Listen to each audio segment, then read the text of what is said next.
ഹരേ കൃഷ്ണ. ഗർഗഭാഗവതം അധ്യായം 10. പരബ്രഹ്മ നിരൂപണം.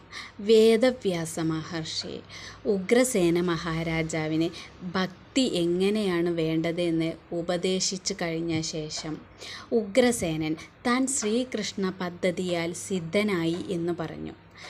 ജഗത്തിൻ്റെ മോഹകാരണം ഉണ്ടാകുന്നതെങ്ങനെയെന്ന ഉഗ്രസേനൻ്റെ ചോദ്യത്തിന് വേദവ്യാസൻ മറുപടി പറയുന്നതാണ് ഈ ഒരു അധ്യായം.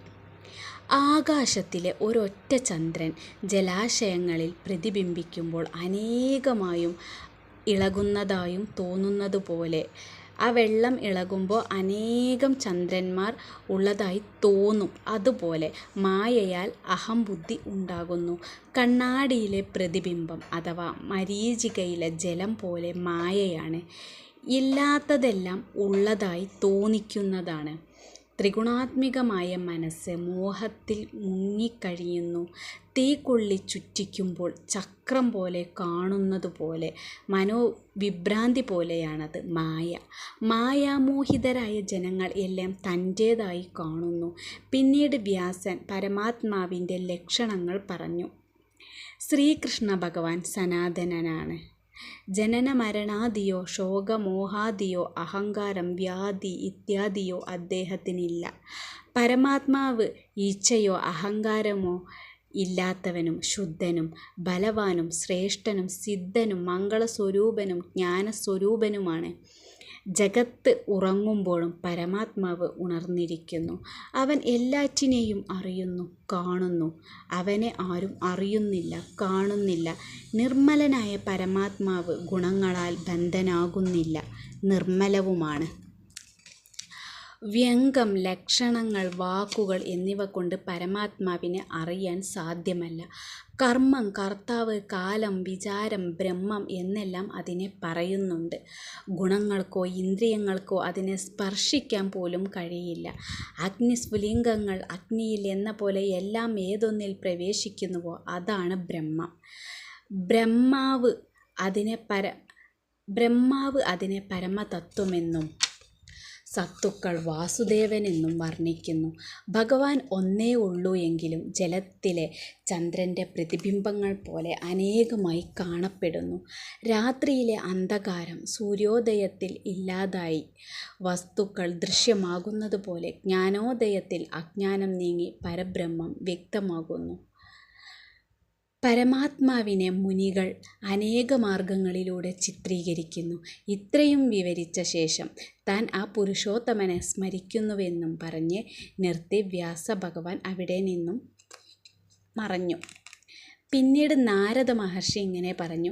ഗർഗാചാര്യർ പാടിയ ഈ ഗർഗസംഹിതയിൽ ഗോലോകഖണ്ഡം, വൃന്ദാവനഖണ്ഡം, ഗിരിരാജഖണ്ഡം, മാധുര്യഖണ്ഡം, മധുരഖണ്ഡം, ദ്വാരകാഖണ്ഡം, ബലഭദ്രഖണ്ഡം, വിശ്വജിത് ഖണ്ഡം, വിജ്ഞാനഖണ്ഡം എന്നിങ്ങനെ 9 ഖണ്ഡങ്ങളുണ്ട്. ശൃംഗാരാദി നവരസങ്ങളാൽ ശ്രീകൃഷ്ണനും ഭാരതാദികളാൽ ഭൂമിയും ശോഭിക്കുന്നതുപോലെ 9 ഖണ്ഡങ്ങളിലൂടെ ഗർഗസംഹിതയും ശോഭിക്കുന്നു. ഭഗവാന്റെ തൃക്കൈയിലുള്ള സ്വർണ്ണമോതിരം അതിലെ നവരത്നങ്ങളാൽ ശോഭിക്കുന്നത് പോലെ ബ്രഹ്മാവിൻ്റെ സർഗവിസർഗങ്ങളെ കൊണ്ട് ഗർഗസംഹിത ശോഭിക്കുന്നു. ഈ ഗർഗസംഹിത ഗ്രഹിക്കുന്നവർക്ക് ഇഹലോക സൗഖ്യവും ഗോലോകപ്രാപ്തിയും ഉണ്ടാകും. ഇത് വന്ധ്യയായ സ്ത്രീയെ സപുത്രിയാക്കും, രോഗിയെ രോഗവിമുക്തനാക്കും, ബന്ധനത്തിൽ നിന്ന് വിമുക്തനാക്കും, നിർധനനെ ധനവാനാക്കും, രാജാവിനെ ചക്രവർത്തിയാക്കും. നിഷ്കാമനായി ഇത് കേൾക്കുന്നവൻ്റെ ഹൃദയത്തിൽ ശ്രീകൃഷ്ണ ഭഗവാൻ സദാ പ്രശോഭിക്കുന്നു. ശ്രീനാരദ മഹർഷി ഇത്രയും പറഞ്ഞ് ആകാശമാർഗത്തിൽ ഉയർന്ന് അന്തർധാനം ചെയ്തു. ബഹുളാശ മഹാരാജാവ് അതീവ കൃതാർത്ഥനായി. ശൗനകൻ ഗർഗമുനിയോട് താൻ ധന്യയായി എന്നും പറഞ്ഞു.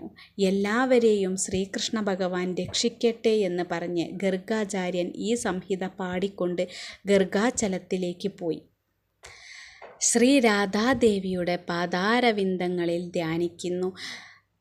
വിജ്ഞാനഖണ്ഡം എന്ന 9ാം ഖണ്ഡം ഇവിടെ സമാപിച്ചു. രാധേ കൃഷ്ണ. ഈ വായിച്ചത് അത്രയും പറഞ്ഞത് അത്രയും, ഈ വായിക്കാനും പറയാനും ഇത്രയും അവസരങ്ങൾ തന്ന ഈ നിമിഷങ്ങളെയും, ഈ വായിച്ചത് അത്രയും, കഥകൾ അത്രയും ആ രാധാകൃഷ്ണ പുണ്യപാദ പത്മ ചൈതന്യത്തിൽ മാത്രമായി സമർപ്പിക്കുകയാണ്. ഹരേ കൃഷ്ണ. ജയ് ജയ് ശ്രീ രാധേ രാധേ. സർവം രാധാകൃഷ്ണാർപ്പണമസ്തു.